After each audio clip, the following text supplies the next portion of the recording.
Hello and welcome to Dialogue's Year-End Review. In 2021, the COVID-19 global pandemic continued to spread.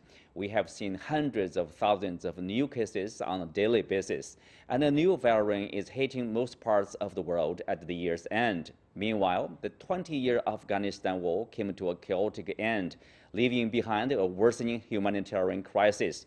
Also this year, the world's great powers, China, Russia, the United States, and the European Union have seen their relations with each other range from coexistence to outright hostility.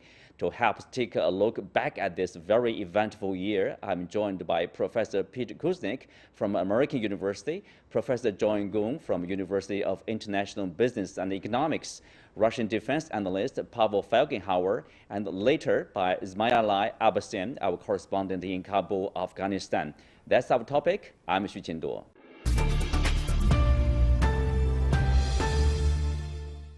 Welcome to the show, gentlemen. Let's start with the COVID. Anyone of you expect it lasts this long, and we don't see the end of it in any near future? We'll start with Professor Kuznick. Well, anybody who studied the 1918 Spanish flu pandemic should have understood that this was going to last for a long time, that there were going to be several different waves of this pandemic spreading, and especially given the disparities between the access to vaccine in different parts of the world, what we've got is a petri dish in much of the underdeveloped world right now, where people do not have access to the vaccines, and new variants keep on emerging, and then those variants spread globally. We are a globally interconnected, interdependent community now. We are one planet with a global system, and therefore what develops in one part of the world is very likely to spread throughout the world, and that's what we've been seeing. So it's not a surprise, but it certainly is disappointing. Well, John, are you surprised that, sometimes we see, we are close to the end, and then there's a new variant? There's a lot of frustration. I have to be the first one to candidly admit that I was really surprised when we started to cover this, we started to talk about this back in March and April in 2020. I remember vividly at the time that most people would not have expected that it would last over definitely over 2 years. I vividly remember, for example, the Prime Minister of Singapore, Mr. Lee, said that in the worst case scenario, this thing might evolve to something like the 1918-1919 Spanish flu, as Peter has referred to. And at the time, I think a lot of people, kind of a sort of shrug of their shoulders and think that that's quite unlikely. But look at what happened up until now. At this point, millions of people have died. And we are still seeing no ending in sight. Let me also point out that the Spanish flu has, I think it's 3 waves over a period of 18 months. So we have already exceeded the length of the Spanish flu. We're into the 3rd year. So, this is really saddening in my view. With the modern technologies, with at least very effective, 4 or 5 actually 6, 7, I think, quite effective vaccines. This virus still doesn't show any sign of abating. We're starting to see new variants. So it's still very much a dire situation, even amid the much better understanding of viruses with modern technologies, with the development of these viruses. Still, in my view, we are not so much better off than what the human beings experienced in 1918, 1919. Now, however, having said that, I think at least the new variants don't seem to be as life-threatening to humans as long as people get adequate vaccination. I think it's still worth emphasizing that vaccines are still very effective. It may not be effective in terms of preventing infection, but at least in terms of mitigating the severity of the illness. There are very solid evidence to show that people who have vaccinated tend to develop very light symptoms, whereas people who refuse to be vaccinated, as a matter of fact, a lot of them are dying. Well, Pavel, as John has pointed out, with this vaccination, with this modern technology of the producing the best medicine, still it goes on, and it seems that it's endless. Is it too long for you? And what are the reasons, beyond, okay, the virus is tricky. What about the other factors that somehow prevent the global community to work together to prevent and stop the spread of this virus? Well, have a biological degree in molecular biology, I actually was expecting from the very beginning that this is going to be a long haul, and it turned out to be because, well, this is a very bad virus. It has a high virulent capability. It goes through air. And there's also a kind of a very bad feature that vaccination doesn't help for a long time. It's months, maybe a year, but no more than that, sometimes less. That means vaccines have to be repeated and new variants appear and new waves appear. There is actually, of course, cooperation. You can't say there isn't international cooperation, but classical kind of epidemiological measures of quarantines and lockdowns, when it all began, people thought, well, okay, one lockdown, it's severe, but then the vaccine comes and everything ends on that. It's not. Of course, more cooperation is needed. There is some bickering between different states. Rather bizarre accusations about China producing somehow this bug or things like that, which don't make scientific sense whatsoever. But basically, mankinds are more or less effectively cooperating, or as good as it goes, though it could be much better. Professor Kuznick, if you take a look at the different countries adopting different policies, for example, China basically follows a zero COVID practice, and other countries mostly, I would say, living along with the virus. But is there a third practice, a third policy somewhere in middle? The United States is an example of the worst of this in many ways, because it's been so politicized in the United States. The Centers for Disease Control reported 441,000 new cases on Monday. 441,000 new cases. But it's not only the United States with this Omicron variant, it's also France, Italy, Greece, England, Portugal, all reporting record numbers of new cases. And so what we see is a policy that's not working. And on a global scale, it's even worse. If we look at Africa, I think the statistic is that 20 of Africa's 54 countries have vaccinated as many as 10% of the population. So we know that throughout the poorer countries in the world, somewhere between 1% and 5% of the people are vaccinated so far. So we see all of the global inequality being played out with this global pandemic. In terms of solutions, well, China's got one model, and you could say that that's been very effective. Officially, fewer than 5,000 people have died in China. The United States, which has a hybrid approach, mostly you've got the federal government trying to apply certain standards, but then the states have their own policies. And what's happened in the United States is it's been completely politicized. During the Trump administration, it became an item of faith that the vaccines are dangerous, that people should not take the vaccines.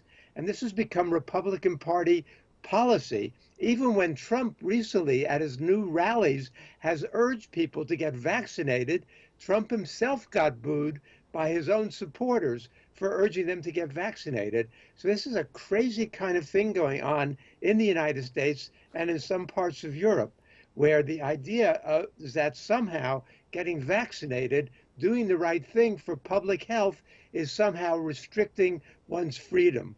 And then there's a crazier group who believes that they're actually inserting microchips into people's brains through these vaccines. So what we've got is, in some ways, it looks like the old witch hunts of the 16th and 17th centuries, that this anti-science kind of feeling.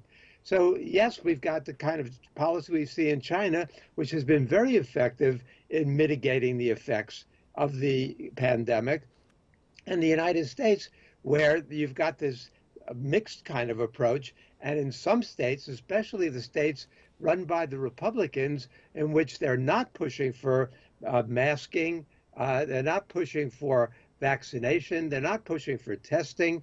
In those places, the virus has really, the pandemic has really gotten out of control. So I don't know if there's somewhere in between, but I know what's happening in much of the Western world is certainly not working. So it's a more than a health issue over there. Beyond this virus, there is also a humanitarian crisis. You know, another headline this year was the U.S. withdrawal from Afghanistan, ending the longest war in American history. To reflect on the repercussions of the 20-year war, I'm also joined by our correspondent, Zmayalai Absin in Kabul, Afghanistan. What is the state of Afghanistan now, and how do the Afghan people feel about this new leadership of the Taliban? Well, that was a really historic change in Afghanistan, and as I've been talking with several entities in the communities in Afghanistan, the expert politically, economically, and the ordinary Afghans, including, of course, the authorities of the Taliban and their government formed by them on 7th of September. So the division and views and everything that is related to the current situation is remarkable.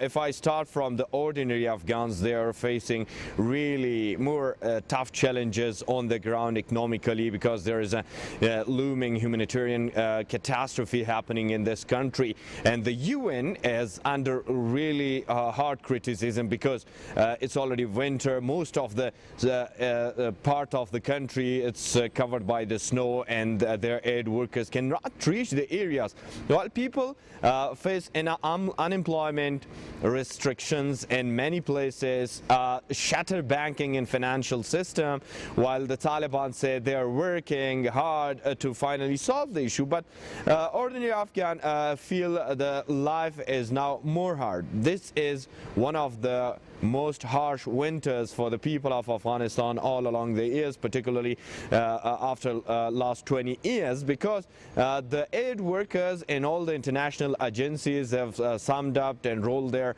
workers and offices from Kabul, and they're now re-engaging to the aid working facilities in Afghanistan, and that's very much limited, while bypassing the government by the Taliban is another obstacle and problem, because it would be hard, according to many experts in the country, to deliver all the services and humanitarian assistance to the people without involving a government, whether it's not recognized internationally, and that would be a challenge. While we talk about two different entities and the cities, yes, the situation is really harsh, more than ever now, but the villages, they feel not a big change, because the villages had many difficulties in regard to economies, in regard to the facilities, electricity, and many other things, and most of the villages in the country. But they say they are feeling security now, yet the livelihood and also agriculture is limited now. The activities are affected by the recent changes, but they are hopeful because there is no night raids, there is no bombardment, there is no operation in their areas, and that's what they feel as a change. So again, a division between cities and the villages remain the same. So what is the suggested solution, to the existing problems, or what do you expect the international community to do to help with the people in Afghanistan? As I mentioned, that the problem is the international community just summed up, and they left their offices on 15 of August, some of them even before start of the August, where there was no Taliban inside Kabul cities, and even other provinces like Mazar-e-Sharif, Nangarhar, and other major cities, including Kandahar. And that's the main problem. They were getting ready to flee the country, and there was a fear fear and panic among the international community about the Taliban, whether the Taliban were assuring and trying to tell them that no one would be affected and they will not attack anybody, but that was many believe that a natural thing for including the people of Afghanistan and also international society and their employees inside the country who've already left the country. Now, it's UNICEF who are working with the children and in some parts reaching out to the families, and also the World Food Program or WFP that are working now. The $280 million that the World Bank announced would be released, and it will be directly reach the people of Afghanistan without like reaching to the Taliban hands or the government that is formed by the Taliban, while Taliban say we will try our best to allocate all the facilities and we will be cooperating, but freeze the Afghanistan frozen asset with international community, particularly that $7 billion by the United States of America is something really changing lives in Afghanistan, and it's making troubles for everybody, for the government, for the ordinary people, for businesses, and almost anything. Even I can say the media outlets, most of them are now closed, and thousands of the media employees are unemployed and they're sitting at house. Some of them have already started like opening shops and selling something on the roads, because the situation looks really looming when we talk about the humanitarian and economic crisis in the country. Well, Professor Kuznick, as our correspondent mentioned about this $7 billion, the foreign reserve kept in the U.S. banks, how likely is the U.S. government to, unfreeze this asset so to help the country? The U.S. government has been trying to hold on to that to use to pressure the Taliban government to give certain human rights and other benefits to the people there. So that's kind of the leverage that the United States has maintained. One of the big concerns in the United States is the treatment of women. And the Taliban has given a lot of assurances that women are going to be treated, certainly, if not equally, at least in a humane way. And they're going to be allowed to get their education and be full citizens. But there's a lot of reports coming out of Afghanistan that has not been happening, where there doesn't seem to be quite the harsh level of repression that existed the last time the Taliban was in power between 1996 and 2001, but the United States is not getting the assurances that it wants. And so even though there's a lot of pressure on the U.S. government to release some of those funds to deal with this terrible humanitarian crisis that we're hearing about, with the potential for large-scale starvation, the United States government is not yet ready to release that, which I think is a serious mistake right now.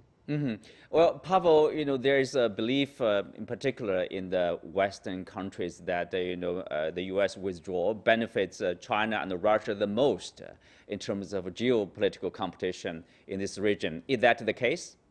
Well, in Moscow, many specialists in Afghanistan with experience of the Soviet presence in the 80s, from the very beginning believed and said that the American mission will fail, and that the Taliban will return, and that's why Russia should try to build relations with the Taliban, because they're going to take over Afghanistan. And Russia's main interest, of course, is that the new Taliban regime will not pose any kind of threat to former Soviet Central Asian republics, that won't be any export of Salafi Islamist radicalism. So basically seeing the Americans out of Afghanistan is maybe a good thing, but that Afghanistan is right now potentially at least a threat for the stability of former Central Asia, where Russia has very important assets still, say like the Okhnov space facility, a military observatory, which is just 100 kilometers north of the Afghan border in the mountains of Tajikistan. And the loss of that facility, which is now, of course, more heavily guarded, would be a very serious setback for the Russian military and space programs.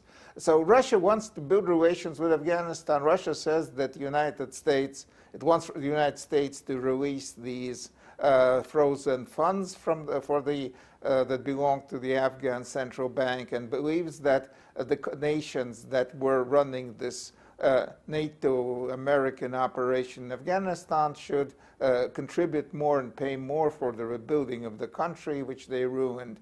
But not enough, most likely right now, cooperation happening at all between Moscow and the West on Afghanistan, though there is no real kind of I mean, everyone wants to see a stability in Central Asia. Everyone wants to see a stability in Afghanistan, and that no kind of Islamic State emerges there. But working together does not seem to work out at all.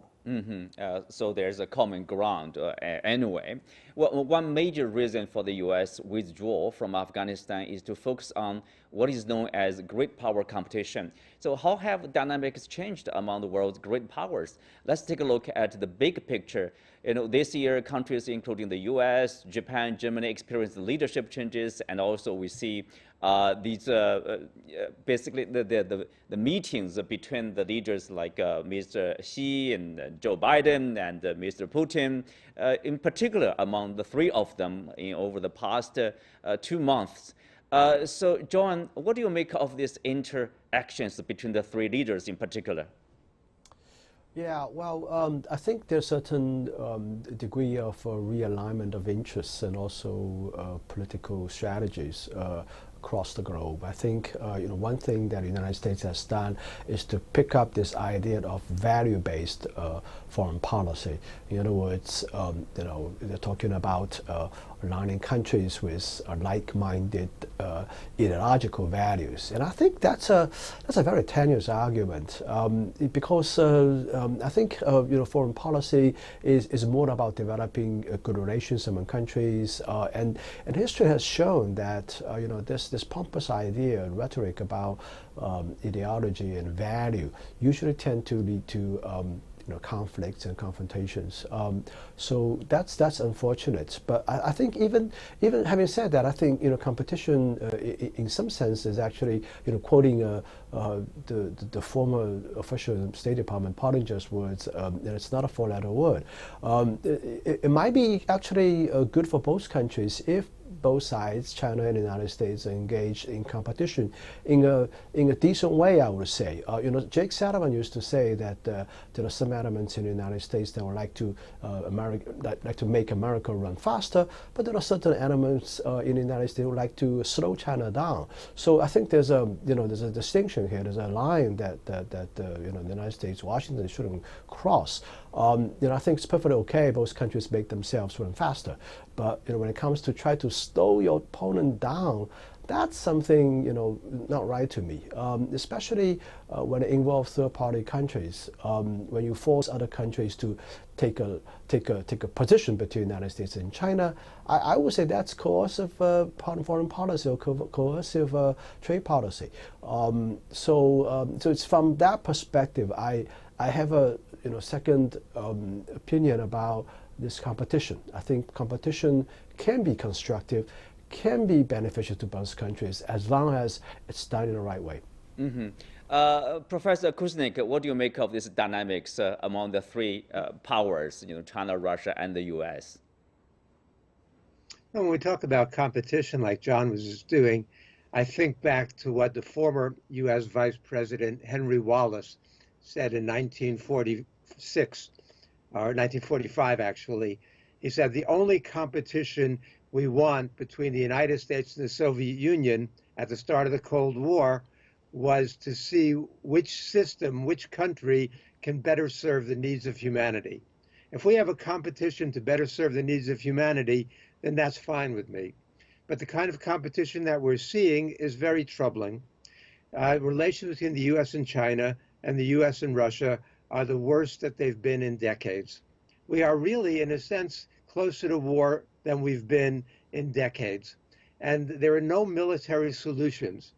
I think it's very good that the United States and Russia are going to be meeting again on January 10th, January 12th, January 13th to talk about the US and Russia, Russia and Europe, Russia and NATO, to talk about the conflict over Ukraine. We've got to resolve this diplomatically. But the situation lately in terms of the military responses, the heating up of the tensions over Taiwan and Ukraine is very, very dangerous. And I'm glad to see this kind of this dialogue, these negotiations, this diplomacy taking the front seat rather than this kind of military confrontational approach. Mm-hmm. Well, Pavel, obviously it's good to see the upcoming dialogue between the U.S. and Russia over the issue of Ukraine. Hopefully, we will avoid the shooting war over there.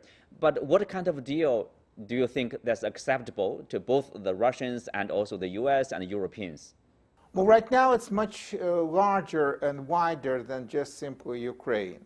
So these talks, even officially, will be called talks on security guarantees that Russia is demanding, and Ukraine, because it's not just Ukraine. Russia is demanding that the NATO take pledge not to expand not only to Ukraine but to other former East European countries. I mean, most likely that also maybe includes Georgia and Moldova and maybe even Finland if they would want to join.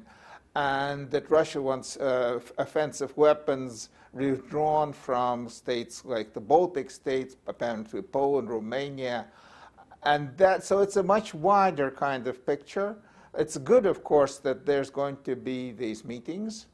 Both sides express very cautious optimism that there could be some kind of deal.